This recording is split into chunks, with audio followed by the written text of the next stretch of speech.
Welcome to my channel GK with Sunny. दोस्तों, आज के इस वीडियो में हम लोग बात करने वाले हैं जनरल नॉलेज यानी लूसेंट जीके के कुछ ऐसे हम लोग 25 प्रश्नों को इस वीडियो में पढ़ने वाले हैं जो कि किसी भी कंपटीशन एग्जाम की तैयारी में आपकी बहुत ज़्यादा हेल्प करने वाली है। तो वीडियो को पूरे लास्ट तक देखना है, बीच में बिल्कुल भी स्किप नहीं करना है। वीडियो बहुत ज़्यादा इंपॉर्टेंट होने वाला है जितने भी भाई लोग हैं जो भी कंपटीशन की तैयारी करते हैं उन सभी भाइयों के लिए। ठीक है, तो हम लोग शुरू करते हैं। सबसे पहले अगर हम प्रश्न की बात करें तो यहाँ पे क्या आता है कि सिंधु घाटी सभ्यता किस युग की थी, तो इसका आंसर हो जाएगा कांस्य युग की। ठीक है दोस्तों, अगर हम बात कर ले कि सिंधु घाटी सभ्यता किस युग की थी तो इसका आंसर हो जाएगा कांस्य युग की। ये आपको याद रखना है। जो पहले प्रश्न की बात करें तो इसमें कहता है कि सिंधु घाटी सभ्यता जो था वो किस युग की थी, तो कांस्य युग की थी सिंधु घाटी सभ्यता। ठीक है, चलते बात कर लेते हैं प्रश्न संख्या अगर हम 2 की बात करें दोस्तों, इसमें कहता है सिंधु सभ्यता के लोग किस देवता की पूजा करते थे। तो सिंधु सभ्यता के जो लोग थे वो किस देवता की पूजा करते थे, इसका आंसर हो जाएगा पशुपति शिव की पूजा करते थे। ठीक है दोस्तों, यानी सिंधु सभ्यता के जो लोग थे वो किस देवता की पूजा करते थे, पशुपति शिव की पूजा करते थे। प्रश्न संख्या अगर हम 3 की बात करें दोस्तों, इसमें कहता है कि सिंधु घाटी सभ्यता का प्रमुख नगर कौन सा था।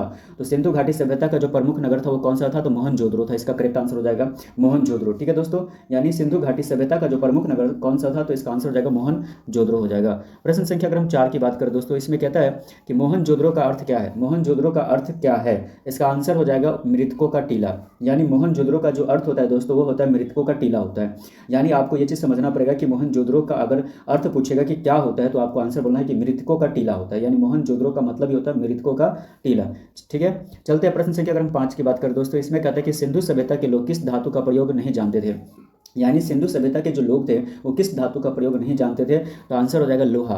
तो लोहा एक ऐसा धातु है जिसका प्रयोग जो है सिंधु सभ्यता के लोग नहीं जानते थे। ठीक है दोस्तों, तो आपको आंसर में लिखना लोहा, या ऑप्शन में लोहा दिया रहेगा तो लोहे में टिक लगा देना है। प्रश्न संख्या अगर हम 6 की बात करें दोस्तों, इसमें कहता है कि हड़प्पा कहाँ स्थित है। तो हड़प्पा जो है वो कहाँ स्थित है, इसका उत्तर हो जाएगा पंजाब, यानी जो पंजाब में स्थित है, जो कि पाकिस्तान के बगल में पड़ता है। यानी हड़प्पा कहाँ स्थित है, पंजाब में। ठीक है, तो इसका आंसर हो जाएगा पंजाब। चलते हैं प्रश्न संख्या अगर हम 7 की बात करें दोस्तों, इसमें कहता है कि सिंधु सभ्यता का बंदरगाह कौन सा था, तो इसका आंसर हो जाएगा लोथल। सिंधु सभ्यता का बंदरगाह कौन सा था, तो इसका आंसर हो जाएगा लोथल था। यानी सिंधु सभ्यता का बंदरगाह पूछेगा कि कौन था, तो इसका आंसर हो जाएगा लोथल था। ठीक है दोस्तों, ये आपको अच्छे से नोट भी करना अपने नोटबुक में ताकि आपकी एग्जाम्स की तैयारी में बहुत ज़्यादा हेल्प करे। लोथल किस नदी के किनारे बसा था, तो लोथल जो है वो किस नदी के किनारे बसा था, इसका आंसर हो जाएगा भावनगर की साबरमती नदी के पास। यानी भावनगर की साबरमती नदी के पास बसा हुआ था। यानी लोथल जो है वो किस नदी के किनारे बसा था, तो भावनगर की साबरमती नदी किनारे बसा हुआ था। प्रश्न संख्या अगर हम 9 की बात करें दोस्तों, इसमें कहता है कि सिंधु सभ्यता में अनाज भंडार कहाँ मिला था। यानी सिंधु सभ्यता में अनाज भंडार कहाँ मिला था, तो इसका आंसर हो जाएगा मोहनजोदड़ो और हड़प्पा। मोहनजोदड़ो और हड़प्पा, यानी सिंधु सभ्यता में अनाज भंडार कहाँ मिला था, तो मोहनजोदड़ो और हड़प्पा में मिला था। प्रश्न संख्या अगर हम 10 की बात करें दोस्तों, प्रश्न संख्या 10 में कहता है कि सिंधु सभ्यता की लिपि किस दिशा में लिखी जाती थी। इसका क्वेश्चन है कि सिंधु सभ्यता की जो लिपि है वो किस दिशा में लिखी जाती थी, तो इसका उत्तर हो जाएगा दाएं से बाएं दिशा में लिखी जाती थी। यानी दाएं से बाएं की दिशा में लिखी जाती थी। तो प्रश्न संख्या 10 में दोस्तों ये कह रहा है कि सिंधु सभ्यता की जो लिपि थी वो किस दिशा में लिखी जाती थी, तो दाएं से बाएं की दिशा में लिखी जाती थी। प्रश्न संख्या अगर हम 11 की बात करें दोस्तों, इसमें कहता है कि आर्यों का सबसे प्राचीन ग्रंथ कौन सा है, तो इसका आंसर हो जाएगा ऋग्वेद। यानी आर्यों का सबसे प्राचीन ग्रंथ कौन सा है दोस्तों, तो इसका आंसर हो जाएगा ऋग्वेद हो जाएगा। तो आपको अगर एग्जाम में ऑप्शन में ऋग्वेद आता है नजर तो आपको ऋग्वेद में टिक लगाना है। यानी प्रश्न संख्या 11 में कहता है कि आर्यों का सबसे प्राचीन ग्रंथ कौन सा है, तो ऋग्वेद है। इसका आंसर हो जाएगा। प्रश्न संख्या अगर हम 12 की बात करें दोस्तों, इसमें कहता है कि वेदों की संख्या कितनी है। तो वेदों की संख्या दोस्तों 4 है। ये तो हम लोगों को पता ही है, तो आप लोगों को नॉर्मली पता होगा। इससे वेदों की संख्या कितनी है, तो 4 है, ये आपको याद रखना है। प्रश्न संख्या 13 में दोस्तों कहता है कि यजुर्वेद का विषय क्या है। तो यजुर्वेद का जो विषय है वह है यज्ञ की विधियाँ। यानी यजुर्वेद में आपको यज्ञ की विधियों के बारे में पता चलता है। तो यजुर्वेद का जो विषय है वो क्या है, अगर ये प्रश्न है तो इसका आंसर हो जाएगा यज्ञ की विधियाँ। यानी यजुर्वेद में यज्ञ की विधियों के बारे में हमें जानकारी मिलती है और वहाँ पे जो बहुत सारे मंत्र के इस्तेमाल किए गए यजुर्वेद में यज्ञ को लेकर के, उन सभी चीज़ों के बारे में हमें जानकारी मिलती है। प्रश्न संख्या अगर हम 14 की बात करें दोस्तों, इसमें कहता है कि सामवेद का विषय क्या है। तो सामवेद का विषय क्या है दोस्तों, इसका आंसर हो जाएगा संगीत। यानी प्रश्न संख्या 14 में दिया हुआ है कि सामवेद का विषय क्या है, तो इसका आंसर हो जाएगा संगीत है। ठीक है दोस्तों, तो आपको अगर ऑप्शन में संगीत नजर आता है संगीत में टिक लगाना है।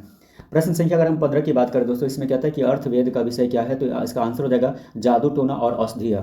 यानी अर्थवेद का जो विषय है वो क्या है, यानी अर्थवेद में आपको जादू टोना और औषधियों के बारे में जानकारी मिलती है। यानी अगर हम प्रश्न संख्या 15 की बात करें दोस्तों, तो इसमें कहता है कि अर्थवेद का विषय क्या है, तो इसका आंसर हो जाएगा जादू टोना और औषधिया हो जाएगा इसका करेक्ट आंसर। प्रश्न संख्या अगर हम 16 की बात करें दोस्तों, इसमें कहता है कि वेदों की भाषा कौन सी है। तो वेदों की जो भाषा है वो संस्कृत है। ठीक है दोस्तों, यानी वेदों की भाषा कौन सी है ना, ये प्रश्न है, तो इसका आंसर हो जाएगा संस्कृत। यानी वेदों की जो भाषा है वो संस्कृत है। ये आपको याद रखना है। प्रश्न संख्या अगर हम 17 की बात करें दोस्तों, इसमें कहता है कि उपनिषदों में मुख्य रूप से किस विषय पर चर्चा है। तो उपनिषदों में मुख्य रूप से किस विषय पर चर्चा है, तो इसका उत्तर हो जाएगा आत्मा और ब्रह्म का स्वरूप पर। आत्मा और ब्रह्म का जो स्वरूप है उस विषय पर चर्चा किया गया है। उपनिषदों में मुख्य रूप से यह प्रश्न है कि किस विषय पर चर्चा है, ये रहेगा आपको। तो इसका आंसर आपको याद रखना है कि आत्मा और ब्रह्म के स्वरूप का विषय में चर्चा हुआ है। ठीक है, आत्मा और ब्रह्म का स्वरूप का विषय में चर्चा हुआ है इसमें। ठीक है, प्रश्न संख्या अगर हम 18 की बात करें दोस्तों, तो इसमें क्या कहता है कि महाजनपदों की संख्या कितनी थी। तो महाजनपदों की संख्या दोस्तों 16 थी। महाजनपदों की संख्या कितनी थी दोस्तों, 16। यह आपको याद रखना है कि महाजनपदों की संख्या कितनी थी, तो महाजनपदों की संख्या 16 थी। प्रश्न संख्या अगर हम 19 की बात करें दोस्तों, इसमें कहता है कि मगध की राजधानी क्या थी। तो मगध की राजधानी राजगिरी या बाद में पाटलिपुत्र हो गया। यानी मगध की जो राजधानी थी पहले राजगिरी थी और बाद में जाकर के वो पाटलिपुत्र। ठीक है दोस्तों, आपको याद रखना है कि जो मगध की राजधानी क्या थी, तो मगध की जो राजधानी थी दोस्तों वो थी राजगिरी और बाद में पाटलिपुत्र हो गया। प्रश्न संख्या अगर हम 20 की बात करें दोस्तों, इसमें कहता है कि नंद वंश का संस्थापक कौन था। तो इसका उत्तर हो जाएगा महापद्य नंद हो जाएगा। यानी नंद वंश का संस्थापक कौन था, तो नंद वंश का जो संस्थापक था वह महापद्य नंद था। प्रश्न संख्या अगर हम 21 की बात करें दोस्तों, तो प्रश्न संख्या इसमें कहते हैं चंद्रगुप्त मौर्य का गुरु कौन था, चाणक्य था। चंद्रगुप्त मौर्य का गुरु कौन था, तो चाणक्य था। प्रश्न संख्या 22 की बात करें दोस्तों, इसमें कहता है मौर्य साम्राज्य की राजधानी क्या थी, पाटलिपुत्र थी। मौर्य साम्राज्य की जो राजधानी थी वो क्या थी, पाटलिपुत्र थी। प्रश्न संख्या अगर हम 23 की बात करें दोस्तों, इसमें कहता है कि अशोक का धर्म क्या था, नैतिक और सामाजिक आचार संहिता था। अशोक का धर्म क्या था, नैतिक और सामाजिक आचार संहिता। प्रश्न संख्या कहता है प्रश्न संख्या 24 में दिया हुआ है कि कलिंग युद्ध कब हुआ था। तो कलिंग युद्ध 261 ईसा पूर्व में हुआ था। कलिंग युद्ध कब हुआ था, कलिंग युद्ध 261 ईसा पूर्व हुआ था।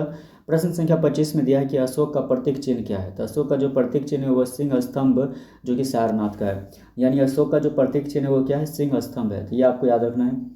तो प्रश्न संख्या 25 में दिया है कि अशोक का प्रतीक चिन्ह क्या है, तो सिंह स्तंभ। तो इस तरह के जो करंट अफेयर्स या जीके से रिलेटेड या लूसेंट से रिलेटेड अगर कोई भी अगर करंट अफेयर्स से रिलेटेड क्वेश्चंस या जो भी तरीके के जो जीके होते हैं, जनरल नॉलेज होते हैं, उस तरीके के जो क्वेश्चंस अगर आप तैयारी करना चाहते हैं तो मेरे चैनल पर अगर आप पहली बार हैं दोस्तों तो चैनल को जरूर सब्सक्राइब करें। क्योंकि आपके किसी भी कंपटीशन के लिए हम जो करंट अफेयर्स हैं, जो भी जीके से जनरल नॉलेज से रिलेटेड है, चाहे जीएस है या जनरल साइंस है, ये सारे क्वेश्चंस हम वीडियोज़ बना के लाते रहते हैं जो कि आपको किसी भी कंपटीशन एग्जाम में बहुत ज़्यादा हेल्प करेंगे। तो मेरे चैनल पर अगर आप पहली बार है तो चैनल को जरूर सब्सक्राइब करें और ज़्यादा से ज़्यादा शेयर करें अपने दोस्तों के साथ और सोशल मीडिया अकाउंट्स पे। अगर लाइक एंड कमेंट करना ना भूलें वीडियो को वॉच करने के लिए। थैंक यू सो मच दोस्तों, मिलते हैं नेक्स्ट वीडियो में, तब तक के लिए बाय बाय।